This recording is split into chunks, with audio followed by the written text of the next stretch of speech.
Hello, world. Warmest welcome to the 53rd episode of World Humanitarian Drive's Inspiring Millions Show. This is the show where we celebrate brilliant minds from around the world who share with us their story, one story at a time. Ready to love yourself even more and celebrate life? Our special guest is Sha Nasino of the Philippines. Sha is a gratitude speaker, author, entrepreneur, founder of World Gratitude Summit. We'll get to know her inspiring story in a short while. Thank you for joining us live or on replay. I'm Vivandrada O'Flynn, your host and Global Media Relations of World Humanitarian Drive. World Humanitarian Drive, also known as WHD, is an international NGO founded in Croydon, UK, by British Indian global peace activist, entrepreneur, writer, Dr. Abdul Basit Saeed. The primary vision of WHD is to promote peace, education, and trade harmony initiatives globally among everyone across the world, regardless of race, gender, religion, or nationality, living as one family. WHD is striving for humanity. This Inspiring Millions Show is your show. As always, we encourage you to engage and interact with us. Please help us spread inspiration to the world by sharing this link. Put your questions that you would like to ask our guest, Ms. Sha Nasino, greetings or comments that you have for us in the comments box. We would love to read them later on in the show. Wherever you are in the world, let us keep you company and brighten your day as we share peace, love, and goodwill. We're in the middle of February, known as the Love Month. Valentine's Day was on Monday. We're continuing our Love Month celebration in this episode. Let's all get pampered with an inspiring discussion with Sha Nasino. Sha Nasino is a trusted global speaker on gratitude and creativity, an author of 15 books, the host of the Author's Voice podcast, Joy and Peace podcast for Catholic singles, and the founder of the 90-Day Book Writing Challenge, Wright University, World Gratitude Summit, and HR Summit Global, among others. Sha was awarded as the Female Entrepreneur of the Year 2019 by the United Nations Global Entrepreneur Council. She is a certified Jack Canfield trainer on success principles. Sha is also recognized as a distinguished Toastmaster, the highest award given by Toastmasters International to its members worldwide. So let us watch this video about Ms. Sha Nasino.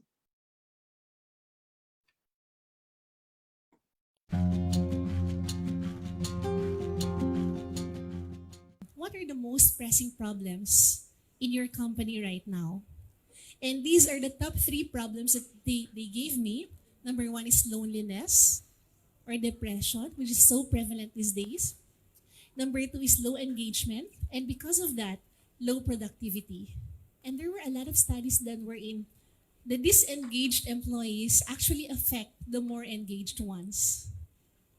So by incorporating the attitude of gratitude, we are creating a culture of care and malasakit, which in effect will enhance the engagement of the employees as well.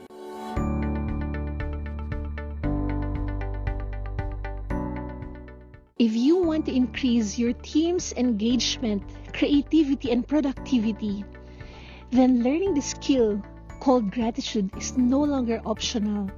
It is non-negotiable.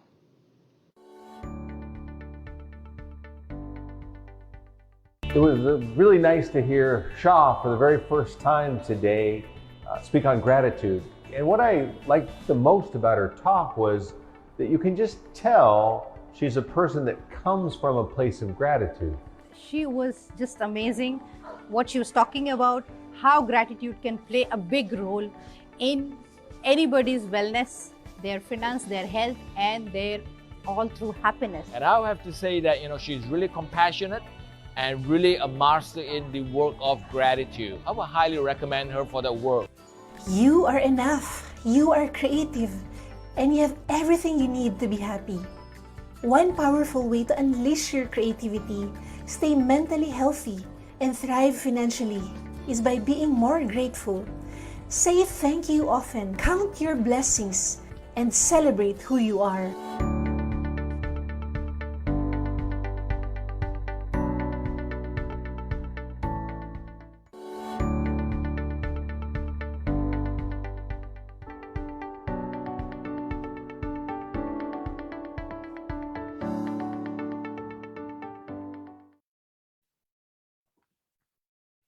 Let us all welcome a multi-achiever who loves life and having fun, Miss Shana Sino.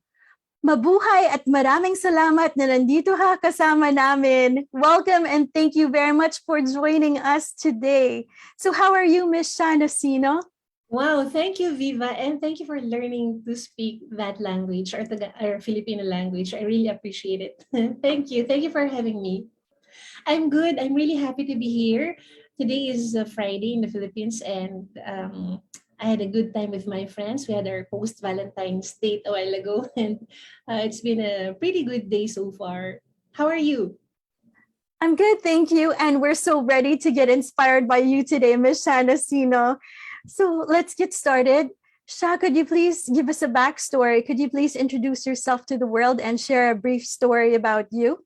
Okay, sure. So I was an employee for 9 years, and in my first year as an employee, I got buried in credit card debts, and that's when I started to invest in my personal development. So I started to read books on money, and I started to attend seminars. Finally, after 3 years, I was able to zero out my debts and really improve my finances, turn around my finances. And that's when the idea of writing a book came to mind, because I wanted to share the importance of financial literacy to as many people as possible. So because when I started sharing about money with my friends, they would shy away from the conversation because money was such a sensitive issue. So the idea of writing a book came to mind. And at first, I was so uncomfortable with the idea. First, I was not a writer. I was a math person. I loved numbers. I didn't like words. I didn't like writing. But I felt like the best way for me to communicate the message was to write a book, because if I write a book, then people can have the option to read the book or not, right? So in my case, I get to share the message to the world. So I studied how to write a book by reading books that I loved and trying to dissect how did the author write the books. I did not really enroll in any book writing online course or things like that. So I tried to write a book through trial and error method. And in the process of writing my first book, I fell in love with writing. And because I was a math person, I love formulas. I created a formula for writing a book wherein if you just know how to write a sentence, which is the basic, you can write a book, because sentences make up a paragraph, paragraphs make up a chapter, and chapters make up a book. And so after I wrote and published my first book, I got invited to speak in companies, organizations, etc. And then I kept on writing books. And now I've written 15 books so far. And I also teach people how to write books through my online course. And today we've helped over 100 first-time authors write and publish their books. So basically that's what I do. I help people share their message to the world. And as regards the topics I speak on when I speak to companies and organizations, the topics have evolved. Before I would speak on financial literacy. Then later on, I would speak on happiness in the workplace. And now my favorite topic is about the power of gratitude as a way to increase your team's engagement and productivity. That's great, Sha. Thank you for the backstory. So you mentioned earlier about writing books, and could you just tell us how you got started in your career as a speaker? Yeah, so as a speaker, so I used to be very shy. So I used to be very shy and introverted. If you ask me to speak in front, I would freeze, right? So backstory, before I became a speaker was years before that, years before I wrote my first book, I applied for an internal vacancy in the company where I used to work in a bank. And I remember the interviewer asked me a question. I did not know how to organize my thoughts. I stuttered and I felt so ashamed of myself. And when I went home to our apartment, which I used to share with 5 other friends at that time, I asked one of my friends, how can I improve my speaking skills? And then she said, join Toastmasters. And I asked her, what's Toastmasters? And then she said, Google it. So my friend is very friendly and helpful. So I Googled Toastmasters, I attended Toastmasters. And that's when that's where I honed my skill in speaking. So I would give speech every week. And then later on, after I wrote my book and I got invited to speak because of the book I've written, now I know that yes, I can speak in front of people because I've had practices during Toastmasters meetings. So after I wrote and published my first book, I got invited to one of the biggest money events in the Philippines. There were, I think, 400 participants at that time. And I was the youngest speaker. The other speakers were multimillionaires, billionaires, entrepreneurs, CEOs, VPs of big companies, etc. And I was the youngest one. And the only reason why they invited me to speak was because I wrote a book on money. So that's how my speaking career started. It By the way, started with I was doing that while I was still working at that time. Thank you, Viva. Sorry to cut Oh, you. no, thank you so much. So you also mentioned that your book launched your speaking career.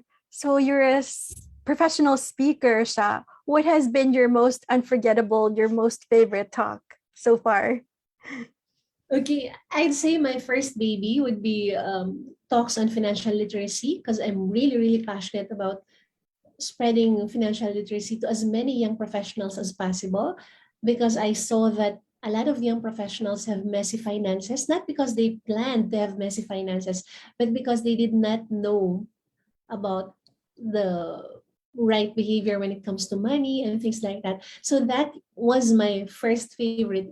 Right now, my favorite topic is on gratitude because I believe that the key to happiness is really gratitude. The key to success is gratitude as well. So my topics have really evolved, and every speaking engagement that I have is something that I really treasure. When I was starting as a speaker and I was still employed at that time, I made the decision not to charge for my talks for the first 3 years. And the reason for that is because I wanted to test myself.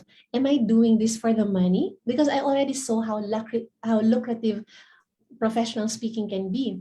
So I said, okay, I want to purify my intentions. I will give talks pro bono for the next 3 years because I want to make sure that I'm doing this for the love of speaking, for the love of sharing a message, not for the money. And after 3 years, but every time I would give a talk, even if it's a pro bono talk, I would give my 101% as if I was paid my full professional speaking fee.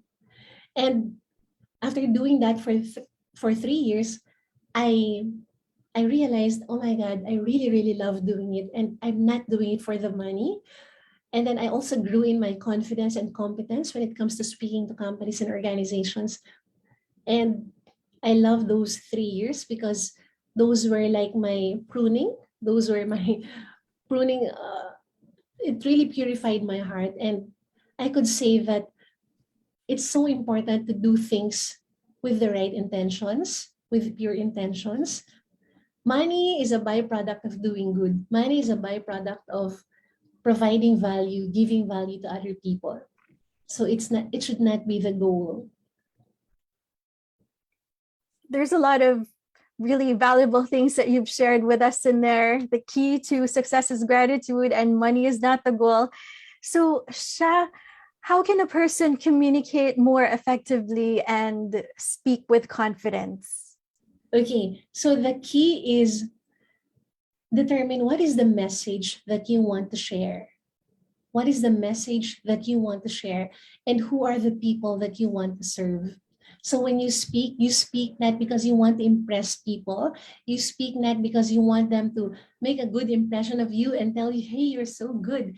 You speak because there is a message. There is a message that you want to share with them. So again, the intention should be there, the right intention.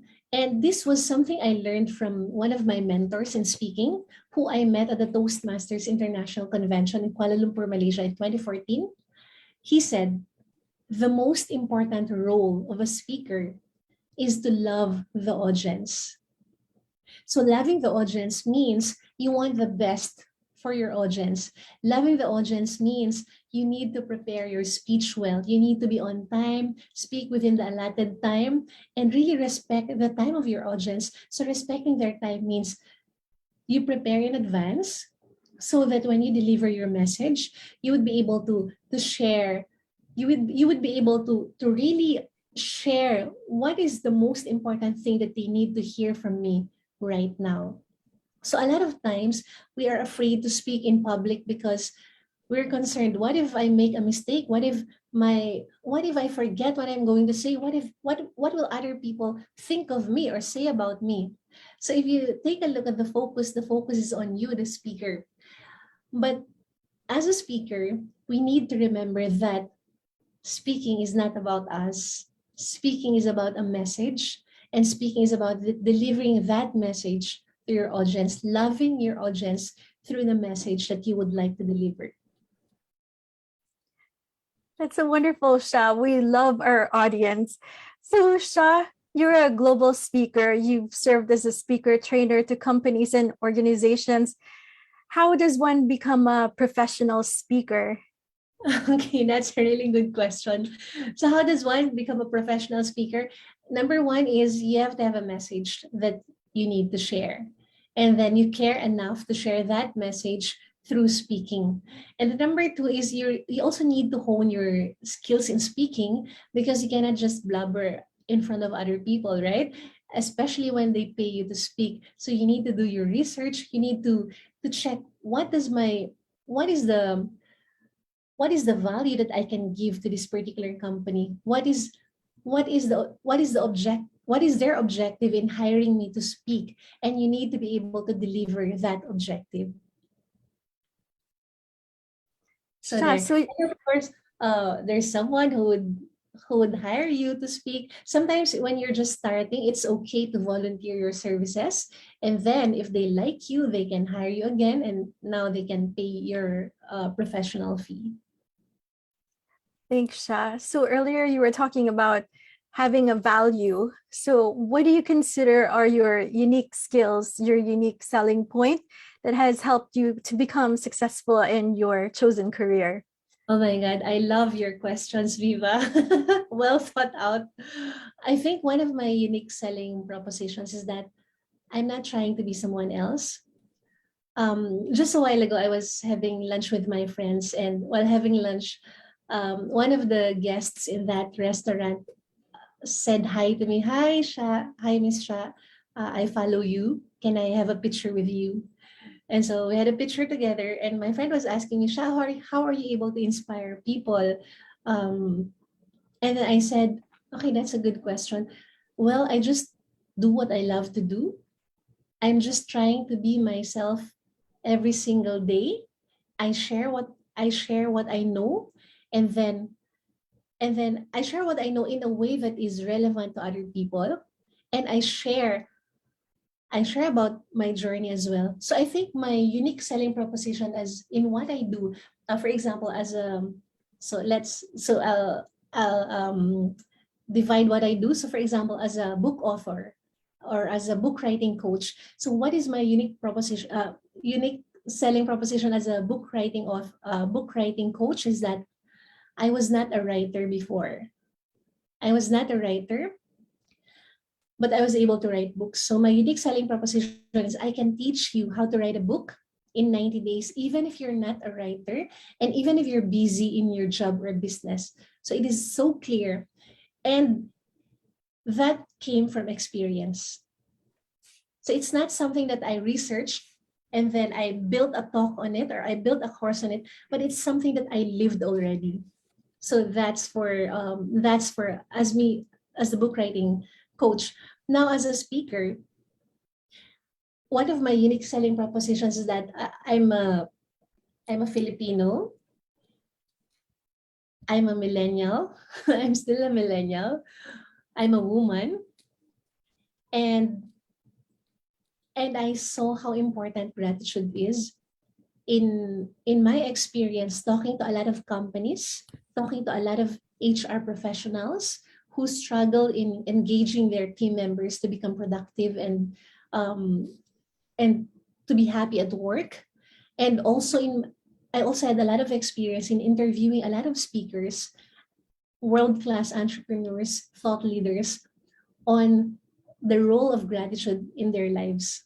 So whatever I teach came from my experiences of other people, and I would say from firsthand exposure. Like I really interviewed these people, and I saw as well I saw the struggles as well of the companies when it comes to engaging their people, and I saw how gratitude, which is the topic I speak on, can be a solution to their problem. Thank you, Sha. So you've mentioned a lot of wonderful things there about being yourself, and then, but how about like this? If people suddenly think of imposter syndrome, how can we beat imposter syndrome? Imposter syndrome is normal. I experience that from time to time. So the way to beat it, whenever I doubt myself, for example, I'm about to give a talk and then I doubt myself. So what I do is I ask myself, why am I here? What is my intention? Right? What is my intention in being here? Why am I here? Why am I about to give a talk to this big Fortune 500 company, for example? What is my intention? So I'm clear about my intention. My intention is to share this message, which could potentially solve their particular problem, the problem they hired me to help solve. And then I ask myself, did I prepare well? If the answer is yes, then well and good. And then I ask myself, am I the right person right now to talk about this topic? And I would say, yes, the answer is yes.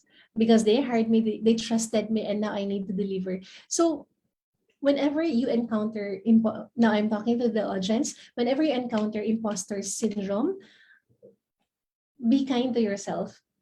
And remember, it is okay to feel that way. So one way to beat that is to go back to who you are, because sometimes we forget who we are. We forget who we are, maybe because we saw something on Instagram or on social media and we would feel insecure, we would feel small. So remember who you are. That's why it is so important to learn how to check in with yourself on a daily basis, get to know yourself, get to know your strengths, and get to know your weaknesses as well. So celebrate your strengths and then embrace your weaknesses, because if you know who you are, then you know, yes, these are my strengths, and yes, these are my weaknesses as well, and I'm not pretending to be someone I am not. So it is so self-knowledge and self-compassion are so important in beating imposter syndrome. Thank you, Sha. So in 2018, you enrolled in Jack Canfield's Train the Trainer program, and you became a certified trainer on success principles. So, Sha, how does success look like for you? Wow. Success, my definition of success has changed over time, and it keeps changing. So now, right now, if you ask me, my definition of success is to be fully alive. To be fully alive because you know that you are doing your purpose. Ultimately, for me, success is to love, feel loved, and give glory to God. That's success for me. And because of that, you feel happy. Happiness is a byproduct of doing your purpose, of loving other people, and allowing yourself to be loved as well. So for me, I don't really pursue happiness. Happiness is a byproduct of what I do. Okay, Sha, so that answer is related to the next question. So you have an online course. It's called the 90-Day Happiness Challenge course. So what is the key to happiness? The key to happiness is cliche, but the key to happiness is love. You cannot be fully happy if you don't allow yourself to be loved, and if you don't express your love to other people as well. That's it. You cannot be fully happy if you have all the money, but you're not doing something that you love to do, or you're not passionate about your work, and you may have all the money, you may have all the success from the world's perspective, but you won't be fully happy if you cannot satisfy your deepest need. And for me, I think our deepest need is love. That's a great answer, Sha. So, what makes you happy in your daily life? Oh, very simple. Every day I wake up and I meditate on the blessings that I receive on a daily basis. Like I wake up and I'm already happy because the fact that I can open my eyes, that is such a blessing. I celebrate that. When I turn off the aircon, I celebrate, or I'm grateful for electricity. I'm grateful for the one invented aircon, the one invented electricity. As I walk to the restroom, I'm grateful for the water. As I drink my water, I'm so grateful there's clean water easily available to me. As I walk, I'm so grateful for my feet because I could walk. So, first few seconds, first few minutes of the day, I'm already so happy and so grateful. But Viva, I just want to make this distinction that I'm not happy all day, every day. I get sad sometimes, and it's okay. So one of the key things that I learned about self-love is you don't need to pressure yourself to be happy and positive and inspired all the time. There are times wherein you feel bad. There are times wherein you feel down, and it's okay. Just validate your own feelings, validate your emotions, and create a safe space for you to feel whatever it is you're feeling. And because you're not afraid to be sad. You're not afraid to feel down, because you know that no matter what happens, you will always choose to love and accept yourself. Their gratitude for me is the reason why I am happy every day. I try to see everything through the lens of gratitude, even if it's difficult. I know that something good will always come out of it. That's what I would always tell myself, even when it's. For example, a couple of days ago, I was scammed online by an online seller. I was so unfortunate. I transferred the payment and the seller did not want to deliver the item. And just like that, and I had no way to go after the seller. And I really felt bad. I felt bad that there are people who scam other people. But I also felt bad because I allowed myself to be scammed. Although there were already red flags, I did not listen to my hunch. But then I told myself, something good will come out of it. I also showed compassion to myself. I said, okay, the decision I made was wrong. It was not wise. I forgive you. I forgive you myself. I forgive you. And something good will come out of it. So I see it through the lens of gratitude. Maybe I don't understand it right now, or I don't see the good right now, but I could see that maybe the good will happen in a few days. But that belief that something good will come out of it gives me joy and peace that whatever happens, it's for my good. It's for the good.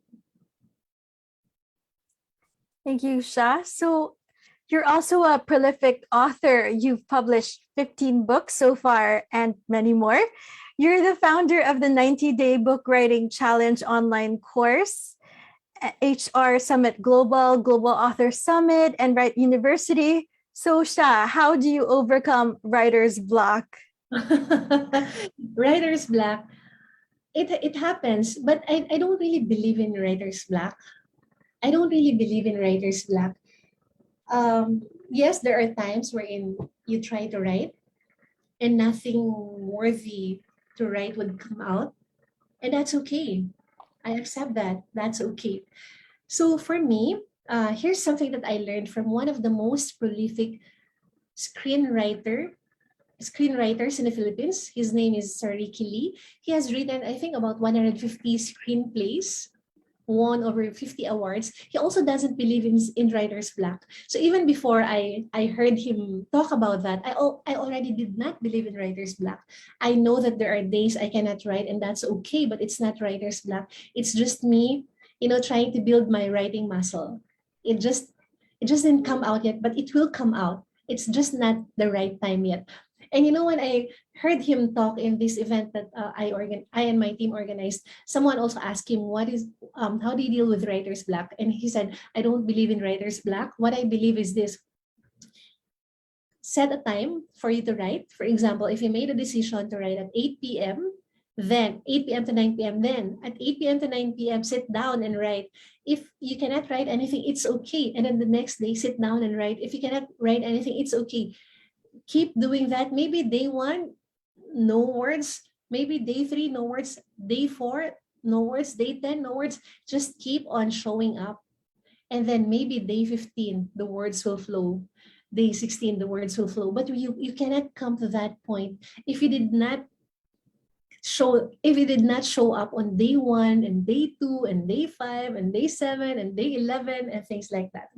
So writing is a decision, and it's a commitment as well. So if you committed to write a book, you made a commitment to write a book, then set an appointment for you to write a book and show up. Even if no words would come out, still write anything. Write about the food you ate. Write about the things you're grateful for. There are so many things you can write about, because when you start writing, your writing muscles will be built. It's pretty much like doing exercise. At first, you cannot do push-ups, but if you keep doing that, maybe on day 15, on day 16, you'd be able to do the push-ups really well. That's great, Sha. So for you, there's no writer's block, such as what Sir Ricky Lee said. So Yeah. Sha, what are the books that have changed your life? Okay, there are many books that have changed my life. The first book that changed my life was the book by Robert Kiyosaki, Rich Dad, Poor Dad. That's the first book that inspired me to invest in my personal development.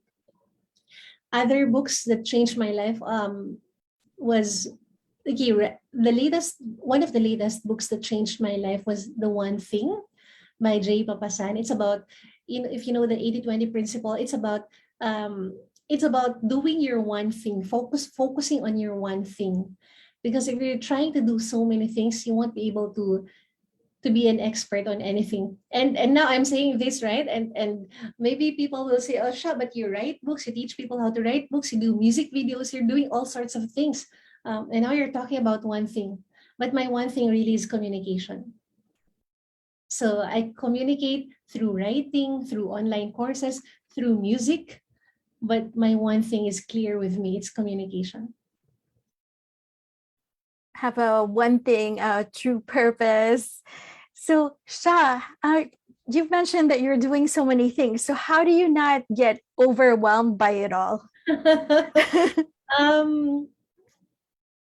I think there is a way for me to, I think I was able to craft or curate my sweet spot when it comes to working. So for example, I have my daily schedule, and I divide my day into, for example, I have my morning routine, which is a given, and then I divide my work into creative and CEO work. So creative, when I do my creativity work, I don't do any other things.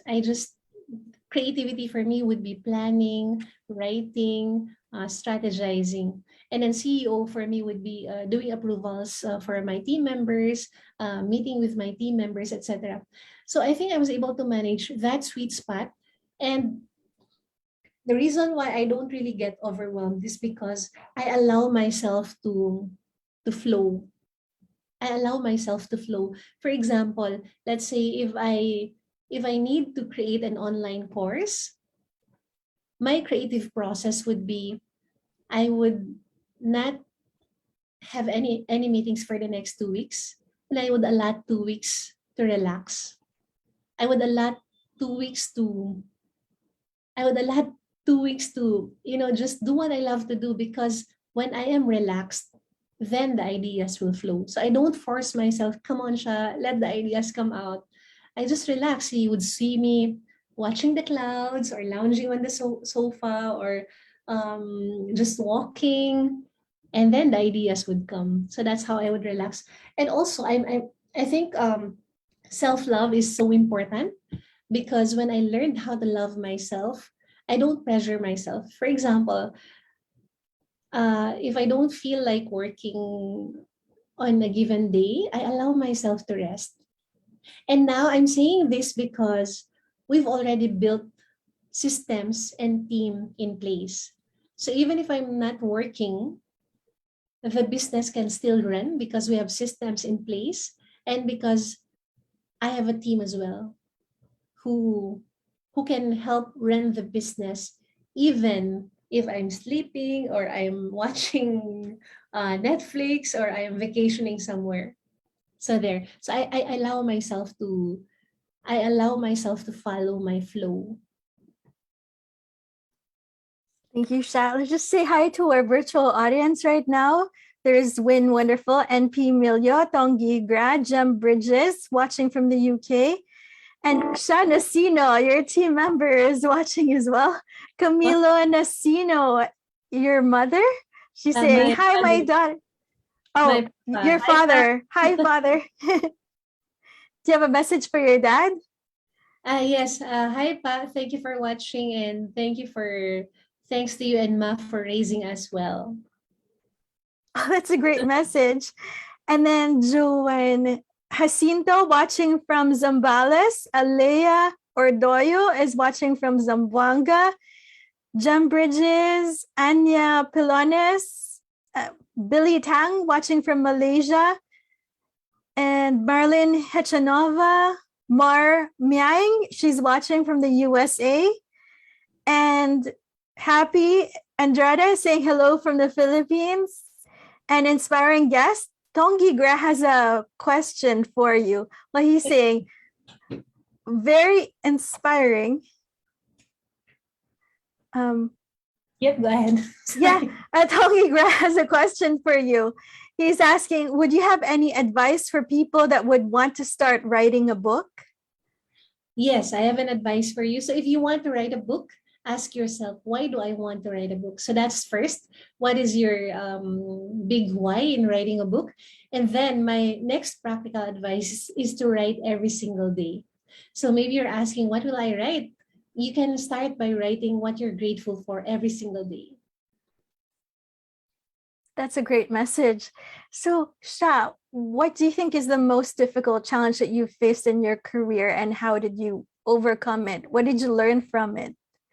Oh, wow. There were a lot of challenges. Maybe I can mention two.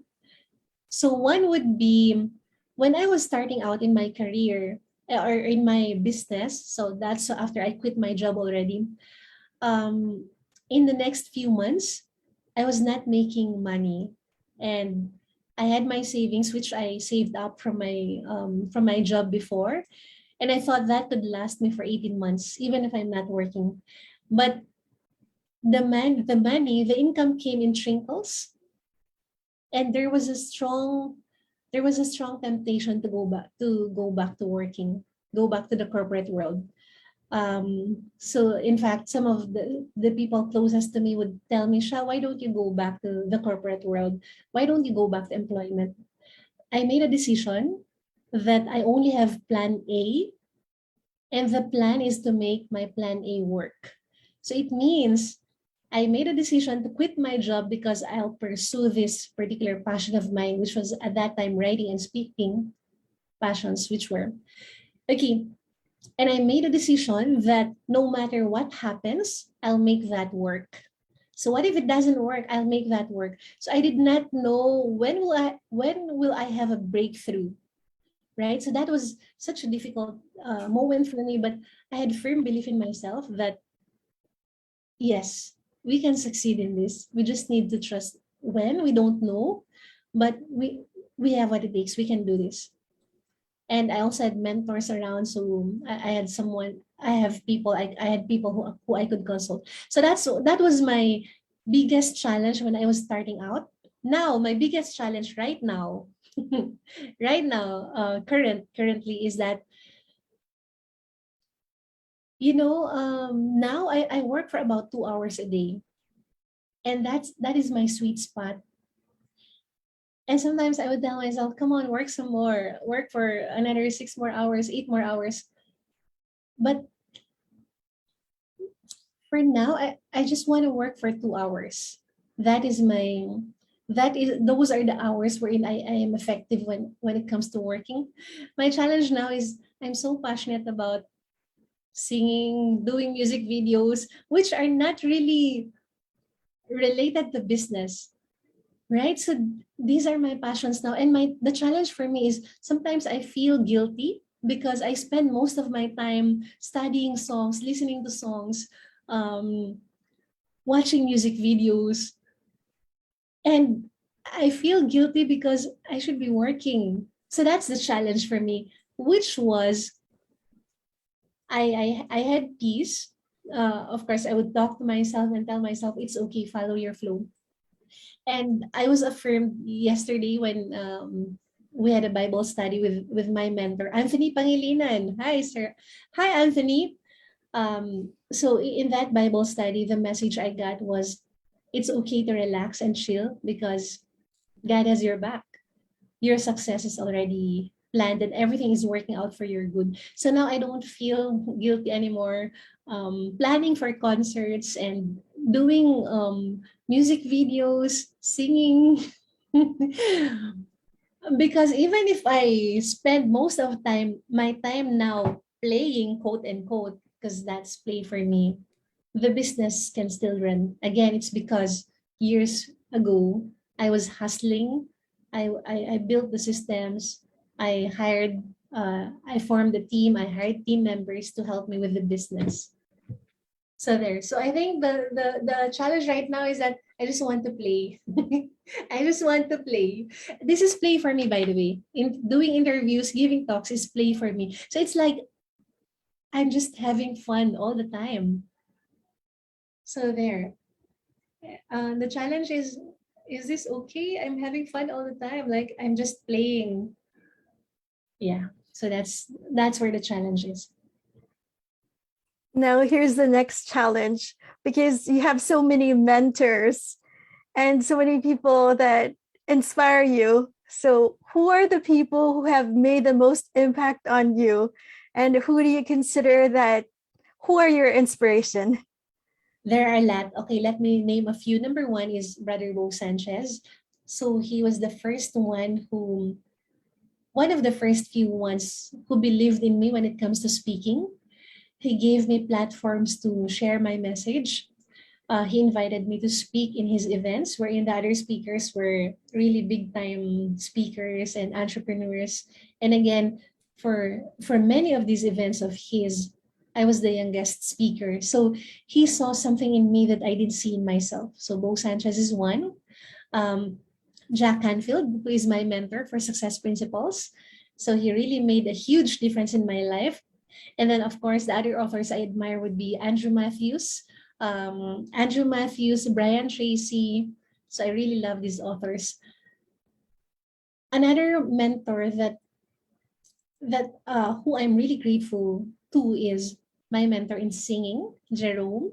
He was the first one who believed that I can sing. When everyone told me, Sha, please do us a favor and don't sing. It's because at that time I was really tone deaf. I couldn't carry a tune, although I loved singing. Jerome was the first one who told me, Sha, you have a beautiful voice. You are born to sing. So he believed in me, and because of that, I was able to sing at the Global Authors Summit, and because of him, I was able to do a lot of music videos. So those are the people I can think of right now. And of course, I'm so grateful for my parents as well, for really raising us well. They came from very poor families. My mama had to work as a maid. My papa had to work as an ice cream vendor, just to afford their education, college education at that time.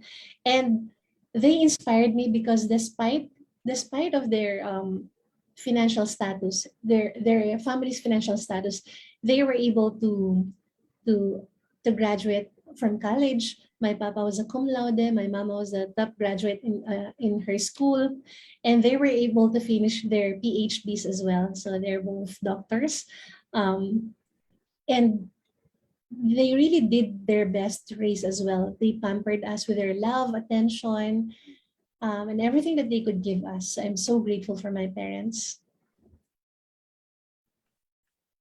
So, Sha, your parents are watching and they must be so proud of you. So, Sha, how does a person find strength within oneself to withstand life's obstacles? So, could you share tips with us on how to develop resilience, especially in these COVID times? Okay, so how do you develop resilience? Number one is to be really compassionate with yourself. A lot of times we are too hard on ourselves, especially if you're an achiever. You're too hard. We can be too hard on ourselves. So number one is to really have compassion for yourself. Talk to yourself the way you would talk to your favorite person in the world. And for me, your favorite person in the world should be yourself. Love yourself first so you can love others better. Because if we don't know how to love ourselves, we are expecting other people to meet our needs. And if they fail to meet our needs, we build resentment. So it is so important to give that to yourself. Self-love, self-compassion, that's number one. Number two is form a close circle who can help you succeed. So this could be in the form of mastermind. This could be in the form of having a group of friends who are your safe zone. Just a very quick story on that.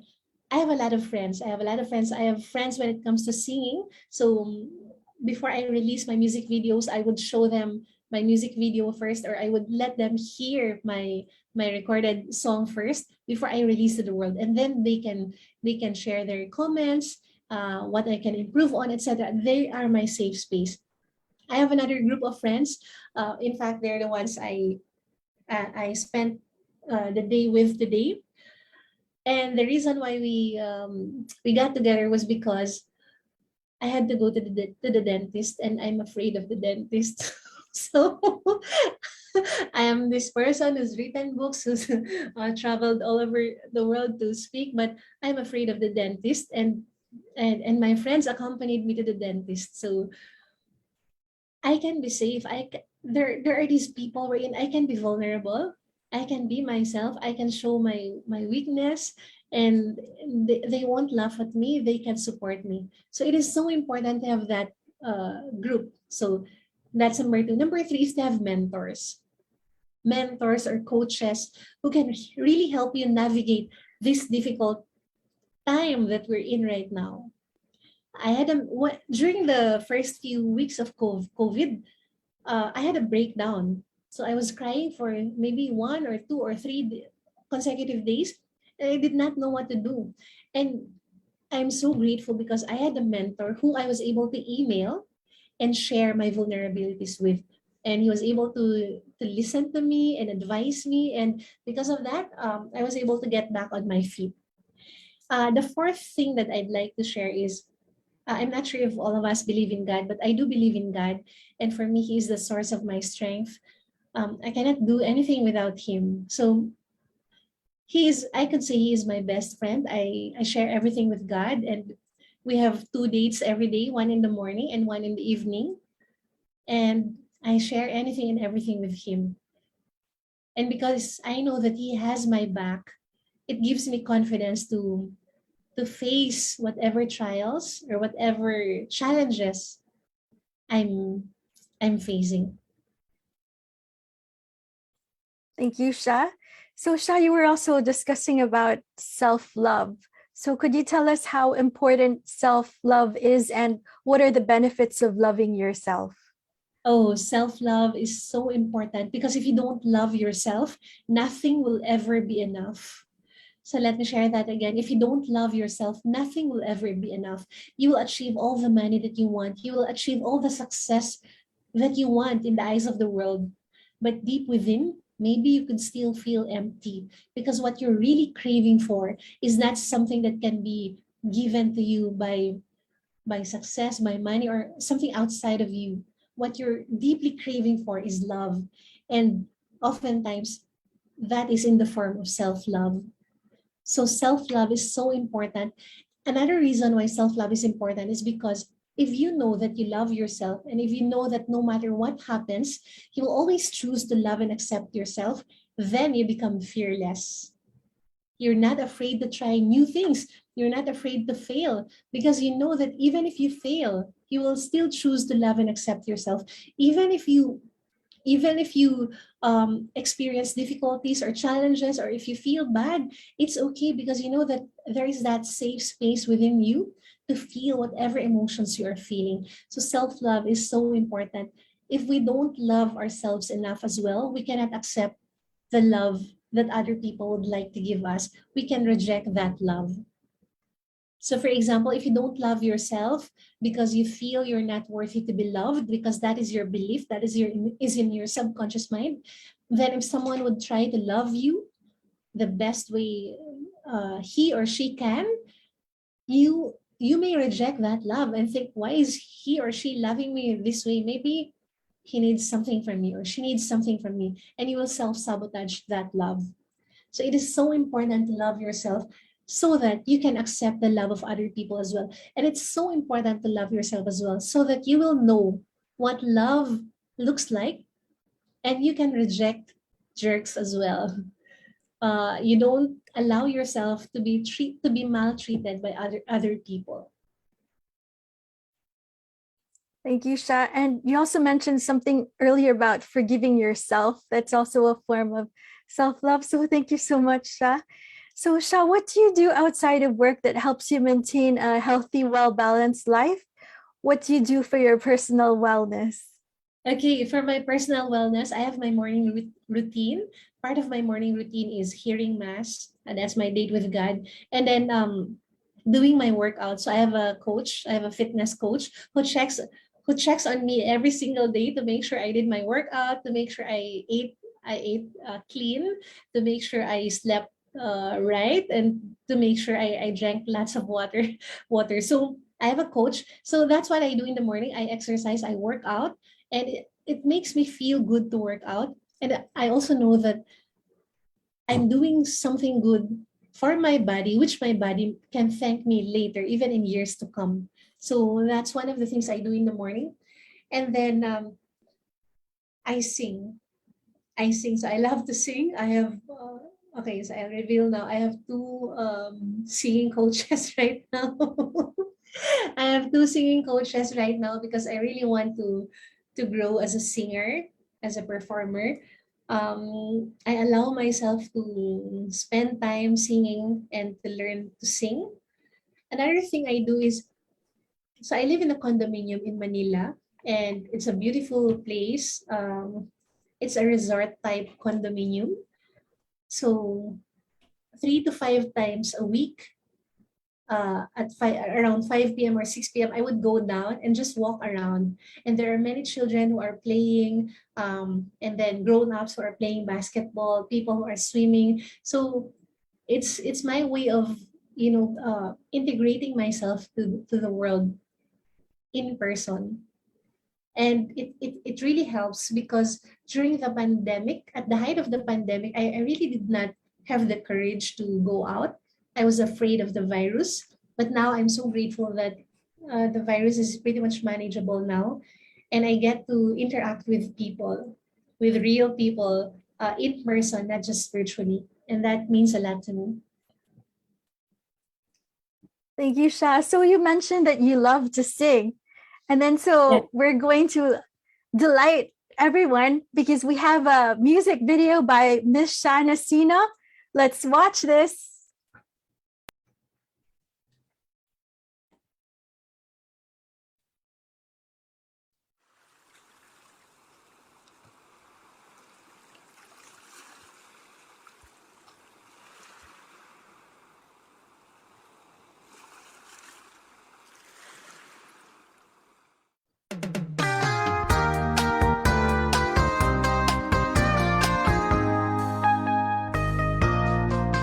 There's a kind of hush all over the world tonight. All over the world, you can hear the sound of lovers in love. You know what I mean? just the two of us, and nobody else inside. There's nobody else, and I'm feeling good, just holding you tight. So listen very carefully, get closer now, and you will see what I mean. It isn't a dream. The only sound that you will hear is when I whisper in your ear, I love you forever and ever. There's a kind of hush all over the world tonight, all over the world. People just like us are falling in love.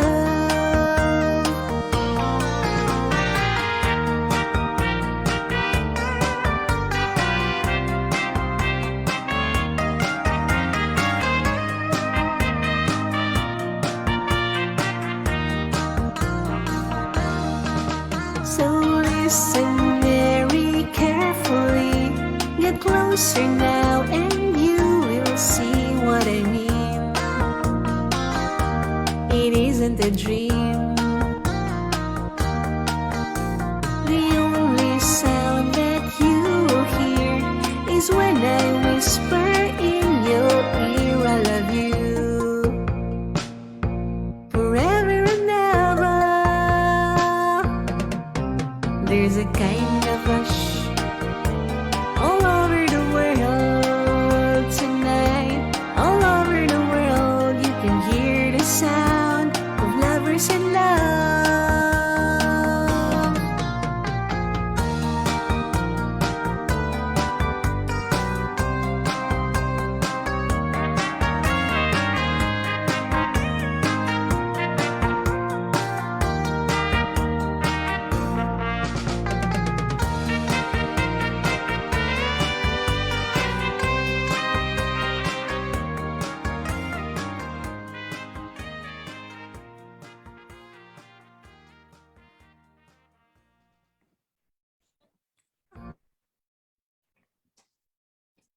Thank you, Sha. I really love watching your music videos. They're so fun and you glow with love, and you also show the beauty of the Philippines. So you've also written a song with the lyrics, "Don't feel guilty for loving your body, love yourself today." So could you tell us more about the song that you wrote as well? Okay, so the song I wrote, it's called Every Morning. And I wrote that song for myself because I've been wanting to work out, to have that discipline to work out 5 to 6 times a week, but I can't seem to do that. And then sometimes I tell myself I'm busy. And so the lyrics goes, don't feel guilty for loving your body, love yourself today. Oh, honey, I know you're busy, but hey, if you're not healthy, you cannot function properly. So be wise, make sure to exercise. So that's my song for myself. And I just challenged myself. So around September, September 2021, I told myself, I want to write a song. And then I released it in public. I shared it on Instagram and Facebook. And I said, okay, I'm planning to write a song. And then I will publish it, or I will release it on October 19, which is my birthday. So I only had 1 month to write a song, write the lyrics, create the melody, record the song, and produce a music video. 1 month. And because I already announced it to the public, I had to make it work, right? I was able to work with a really talented musician. His name is Martin, and he did the melody for that song, and we were able to release it on my birthday. So that's it. So it's I think that's still part of self-love. When you love yourself, you are open to challenging yourself as well. So for me, okay, the challenge is I want to write a song. That was so bold for me, of me to announce to the world, I will write a song. That was my first song, and release it within 1 month, right? And I'm so big when it comes to words. I'm so big when it comes to words. When I say I'll do something, consider it done. So for me to announce it, then I had to make it work. And at the same time, I know that yes, there is a possibility that I may not be able to do it. And it's okay. I can accept that. So I am free. There is no outside pressure. Like there is no outside pressure that I need to do it. It's just a fun challenge I post on myself. And I know that whatever happens, it's okay. I did my best. So that's the thing. As long as I do my best, then it's okay. Whether I fail or succeed in the eyes of the world, it's okay. For me, my definition of success is, did I do my best? Did I give my 100%? If the answer is yes, then I succeeded, regardless of the results. Thank you, Shah. It's also about enjoying life and having fun. Yes. And yeah, we can see it from watching your videos and then hearing you talk. It's like we're just enjoying also the things that you're sharing with us. So we've got messages also from our virtual audience. There's Nels SN. He's watching from Baguio. Professor Dato Dr. GP Dorisami, Secretary General of WHD Malaysia, is saying, congratulations to Ms. Shah Nasino. I am very impressed to learn of your in-depth knowledge in writing books and giving speeches to the public. Glad to know that you are happy and grateful to nature, facilities around you, meditate for well-being of mankind. So he has several questions for you, but I think this is really a good question. So Robert Kiyosaki, Rich Dad, Poor Dad, teaches all net workers to be in passive income mode rather than be stuck in an active income. So Shah, what is your take and reaction to Kiyosaki's advice? Okay, so Kiyosaki's advice on passive income, right? Yes, yes. For me, that was a game changer when I heard about the concept of passive income, because I thought that the way to make money is to work hard, work long hours, right? But then because of the concept of passive income, I learned that you can give a lot of value to other people. And again, the byproduct is money, right? And at the same time, you can take advantage of systems to scale your business and create passive income for yourself. And I think that is a wise way to make money, passive income, because we have limited time. I only have 20, we only have 20, each of us has 24 hours each day. So if we want to impact thousands or millions, we need to learn how to scale through technology. And in the process, we can create passive income for ourselves. So I like the concept of passive income. Thank you. We have another question. Well, Win Wonderful is saying, very inspiring, Ms. Shah Nasino. And she has a question. With the Philippine election coming up in May, what would you like to tell Filipinos? Oh, wow. That's a really good question. So I'd like to address that.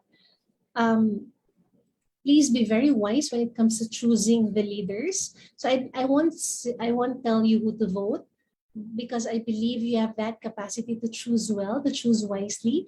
But I would say what are the qualities of the leaders that I would personally vote. So I would vote for someone who is honest, who is not corrupt, who has the best interest of the country, who is really excellent at what he or she is doing, and who is so competent, compassionate, and caring to other people. So those are the qualities of the leaders that I would like to vote. And the red flags would be corrupt or engaged in corrupt activities, involved with people who are corrupt as well. And then I would say, okay, so I have all the Tagalog words for this, but okay, let me translate that in, in English. So don't vote for corrupt. Don't vote for people who are not honest, especially those who share fake credentials. Definitely don't vote for that. Don't vote for people who engage in corrupt activities.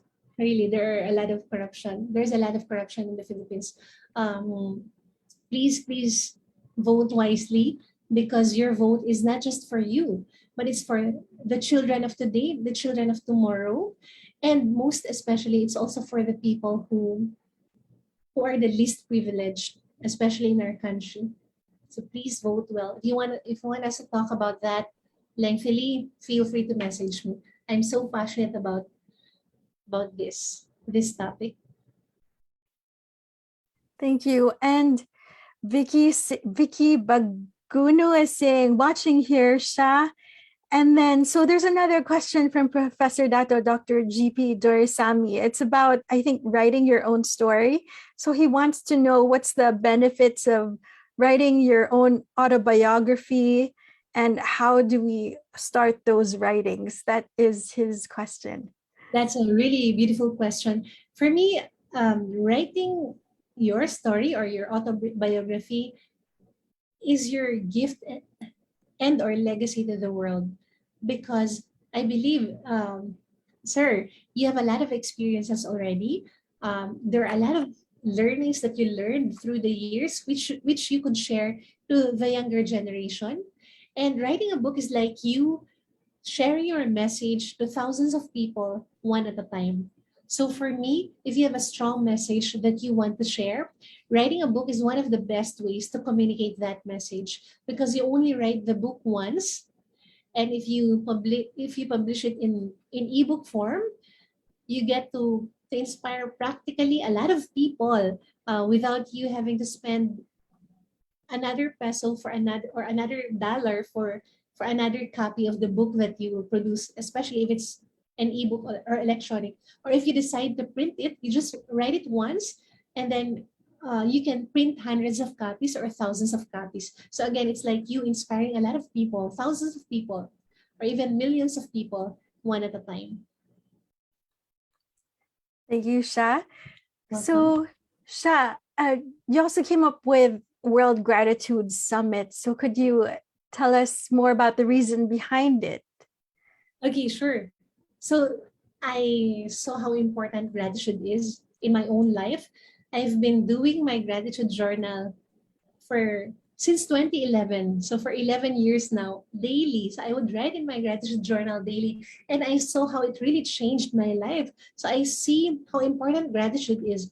At the same time, I also see that there's a sense of entitlement for a lot of people, especially amongst the younger generation. And for me, the cure for that is gratitude. And when I go to companies, speak to organizations and companies, I see also that there's a lot of complaints. There's a lot of complaints amongst employees. And I see that one way to address that is gratitude. So I see how important gratitude is. And I remember I was in the US at that time. I was attending Jack Canfield's seminar on cruise on board the Royal Caribbean cruise. And I remember how the World Gratitude Summit came to mind. I want to share this short story. So on day one of the seminar, Jack Canfield was asking us, okay, so why are you here? What's your plan? What's your goal? And I raised my hand. I think day two, I raised my hand and said, you know what, Jack? We were going to spend 8 days together on cruise. I'm going to write a book. By the time we finish this 8-day cruise, I'm done writing my book. I haven't written a single word yet. So I was so, confident and proud because I know I can do it. You know what Jack Canfield told me? He said, don't write a book. Don't write a book. And then he said, relax, enjoy, just be. Don't write. And I was like, oh my God, I could already imagine. Prior to him telling that, I already imagined, okay, I'm in Bahamas right now and I'm writing this chapter. Okay, I'm in Cozumel, Mexico right now. I'm Costa Maya, Mexico right now. I'm in Honduras right now. And now Jack Canfield told me, don't write. And I said, okay. He's much experienced than me. He's much older than me. Okay, I'll listen to him. So I decided not to write. And I just relaxed the entire time. And a lot of ideas came to mind at that time. And one of the ideas was to get gratitude ambassadors from different countries, which we were able to do, by the way.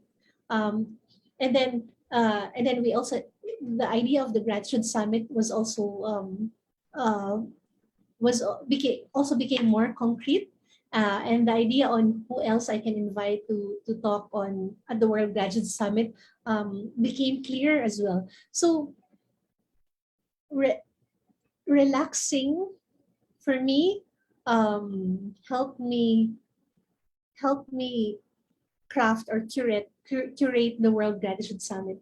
So that's it. So the reason why I put that up was because I saw how important gratitude is, and I saw a lot of problems that gratitude can address. So that's the reason why I put up the Gratitude Summit. And I thank my team and all the speakers, everyone who is part of the World Gratitude Summit for helping us make that possible. Thanks, Sha.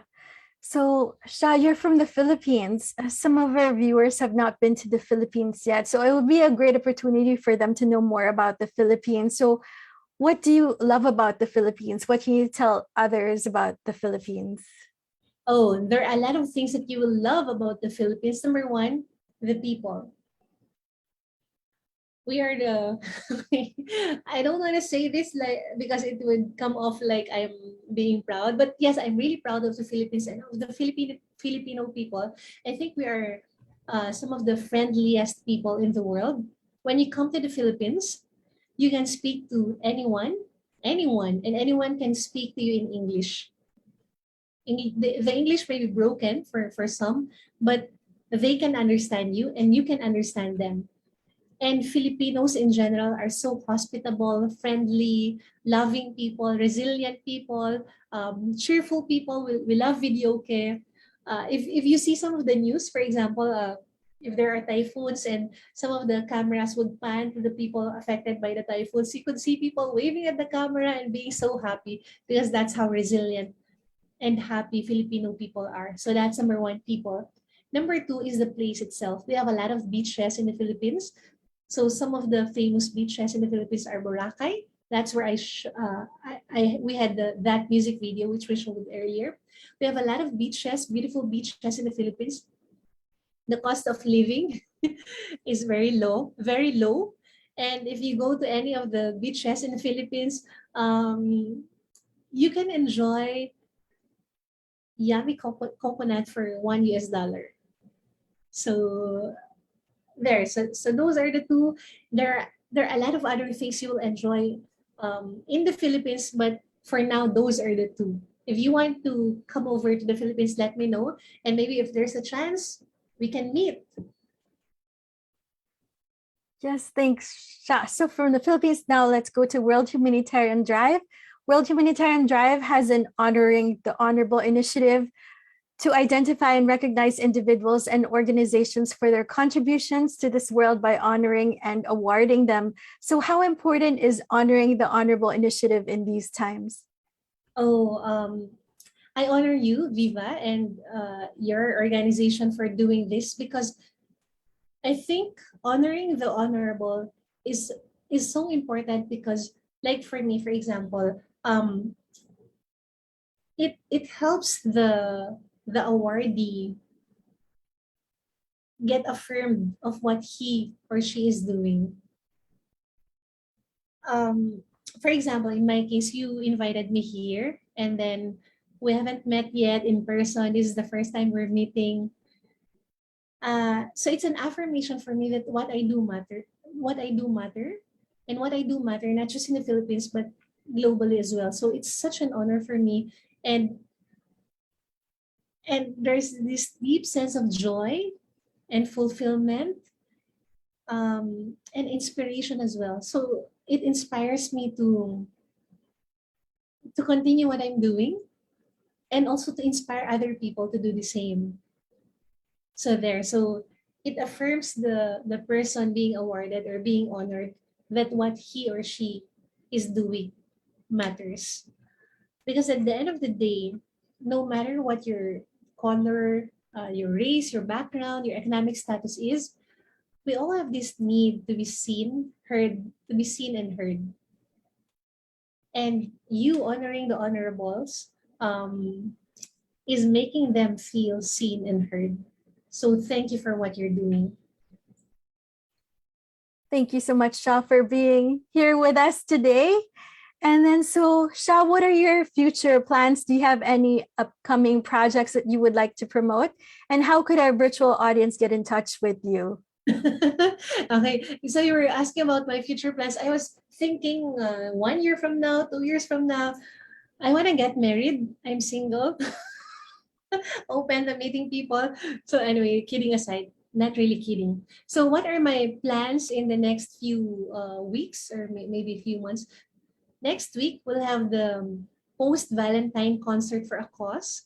So it's for the benefit of a home for the aged in the Philippines and also a halfway house for cancer patients who are children. So we have this concert. I invited a lot of performers to perform in this concert. It's going to be on February 27, 4 p.m. to 6 p.m. Manila, Singapore time. So it will be live on my Facebook account, Facebook page, and on my YouTube channel as well. So, could you see the pictures? Could you see this one? Yep. Okay, so yeah, these are your books. Yes, and those are the books. Some of Maybe my you could invite people to buy a copy of your book. Oh, thank you, Books. Viva. That's so nice of you. Yes, please, if you're interested in any of my books, email us at info@shatnasino.com. Again, that's info@shatnasino.com, and we'd be happy to assist you in purchasing those books. And there are also some available on Amazon as well. Yes, on Amazon as well. And if you want to be a part of my weekly newsletter for free, I call this Tuesday.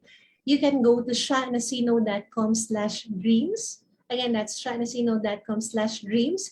And you will also be able to get a copy of my latest of my ebook, which is called How to Make Your Dreams Come True, with a foreword by Brian Tracy. So you'd be able to receive personalized email from me every Tuesday for free. And then you also have live master classes. Oh, thanks. You're so updated. Yes. We also have the live masterclass happening next week, how to start writing your book, even if you're not a writer. Again, just email us at info@shatnasino.com. I think my team is watching, so Clarice, please feel free to put in the comments if you're watching. Thank you. Then you also have podcasts. Yes. So I have my podcast, Joy and Peace podcast for Catholic singles, and the Author's Voice podcast.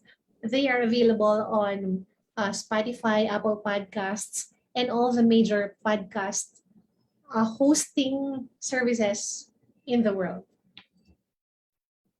And this is your other podcast. Yes, Joy and Peace podcast for Catholic singles. If you're single and you have insights for singles like you and me, please feel free to email us as well. We'd love to have you as a guest. This is your Skillshare class as well. Yes. Thank you, Viva, and your team for doing research. So I have a free class on Skillshare. So if you want to join that class, just go to skillshare.com. You'd be able to access that class. And this is your post-Valentine concert for a cause. Yes. So that's our post-Valentine concert for a cause. Please do join us. It's free. It's going to be live on my Facebook and YouTube channel, Shatnasino TV.